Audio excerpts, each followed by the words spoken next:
Ohala ne olore ka chenro mag wuoth mag nyamburko bende ne othirore kaluwore kod ng'anyo mar rawere mamuol e chuny boma ma Migori.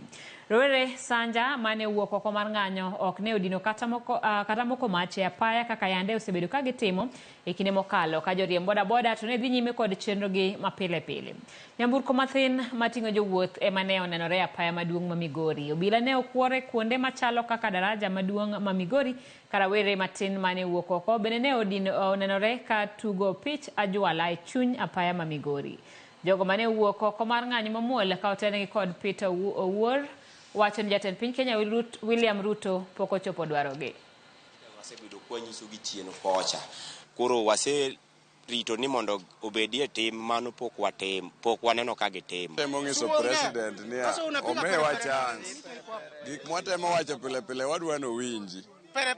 Wan kata mandamano moketo wagoni ok wadwa ten mochuno wangi mandamano. Kaka king'iyo Migori kaka wuono kwa wang' ndara.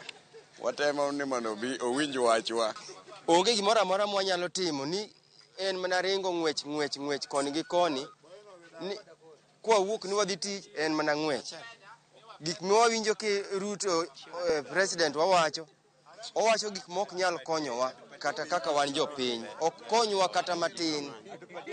Koro wan wakwaye ni koyie to doga piny mondo owe jok manyalo tiyo, manyalo loso Kenya, olos Kenya. Sisi tunampenda sana lakini chenye amefanya Kenya imerudi chini kabisa. Wenye biashara wote, mtu kama mimi niko na rent ya 5,000 kwa mwezi, kila mwezi 5,000.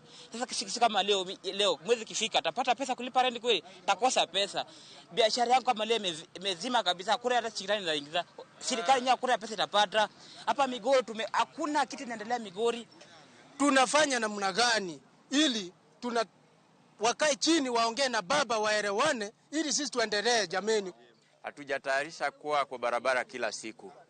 Eti kila mara tuko kwa barabara. Kama hii kitu naona imekushinda, si step out.